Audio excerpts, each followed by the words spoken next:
Halo semuanya, pada kali ini kelompok kami akan mempresentasikan hasil proyek sosialisasi yang kami lakukan dengan tema yang kita ambil dari, yaitu SDG keempat, Quality Education. Nah, pada kelompok kami ini ada Aiden sebagai ketua, ada Chandra, Calvin, Jen, Caleb, Nathaniel, dan juga Johanna. Untuk latar belakangnya, SDG 4, Quality Education, bertujuan untuk memastikan akses pendidikan berkualitas yang adil dan terjangkau. Namun, Indonesia masih menghadapi tantangan seperti mutu pendidikan yang rendah, infrastruktur yang tidak memadai, gaji guru rendah, dan minim pelatihan untuk guru. Pendidikan yang baik dapat meningkatkan kualitas sumber daya manusia, inovasi dan literasi teknologi, serta mendukung kesejahteraan bangsa. Selain peran pemerintah, generasi muda juga bertanggung jawab membantu meningkatkan akses pendidikan bagi yang kurang beruntung. Sekarang kami akan bahas tentang metode penelitian. Nah, jadi metode yang digunakan untuk proyek ini adalah pendekatan kualitatif melalui studi, dokumen, dan observasi hasil. Yang berarti pendekatan ini tidak dapat kita hitung secara kuantitatif dan hanya bisa kita ukur secara kualitatif. Melalui studi, dokumen, dan observasi langsung yang kami lakukan dengan melakukan sosialisasi kepada para siswa dan juga menilai dari keaktifan mereka dan bagaimana mereka merespon terhadap hasil dari wawancara yang kami lakukan. Selain itu, kami juga menilai dari sisi co-founder dari yayasan yaitu Kak Rifki, di mana kami menanyakan tentang hasil-hasil dari siswa secara akademis dari sekolah belajar ini terhadap hasil akademis mereka. Kemudian data.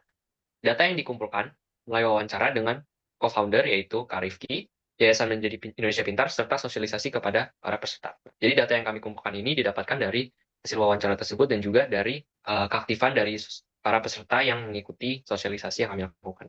Kemudian terakhir adalah analisis. Analisis data yang dilakukan itu adalah secara kualitatif dan bukan secara kuantitatif, dengan interpretasi dan triangulasi hasil wawancara serta tanggapan dari sosialisasi. Triangulasi yang kami lakukan ini dilakukan dengan cara mengumpulkan data-data yang kami dapat dari wawancara, maupun juga dengan hasil dokumentasi dan juga observasi langsung yang kami lakukan di lapangan untuk mendapatkan hasil yang dapat kami analisis secara kualitatif.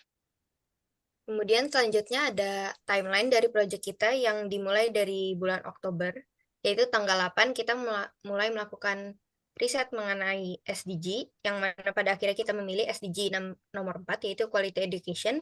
Dan di sini kita mulai mencari jurnal tentang kualitas pendidikan di Indonesia dan hambatan tantangan yang ada di Indonesia. Di sini kami juga memilih menjadi Indonesia Pintar sebagai target sosialisasi SDG kami yang sebelumnya kita ketahui dari program BINUS yaitu FYP, di mana Kak Novas yaitu founder Menjadi Indonesia Pintar menjadi pembicara di program FYP kami. Kemudian pada tanggal 15 Oktober kami mulai menghubungi pihak Menjadi Indonesia Pintar untuk mengkonfirmasi kedatangan kita mengenai lokasi, karena mereka ada 2 lokasi sekolah belajarnya, dan mengenai waktu kedatangan kita.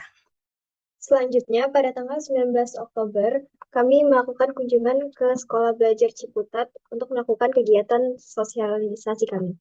Kegiatan yang kami berikan berupa eksperimen sains dengan materi fermentasi menggunakan ragi dan massa jenis cairan. Selanjutnya, pada tanggal 20 Desember, kami mulai menyusun laporan penelitian proyek SDG yang telah kami lakukan. Hasil penelitian dari kami ini menunjukkan bahwa masih ada ketimpangan pendidikan di Indonesia dengan banyaknya anak yang belum mendapatkan akses yang berkualitas. Nah, program Menjadi Indonesia Pintar ini membangun sekolah belajar yang bertujuan untuk meningkatkan kemampuan siswa baik secara akademis maupun non-akademis.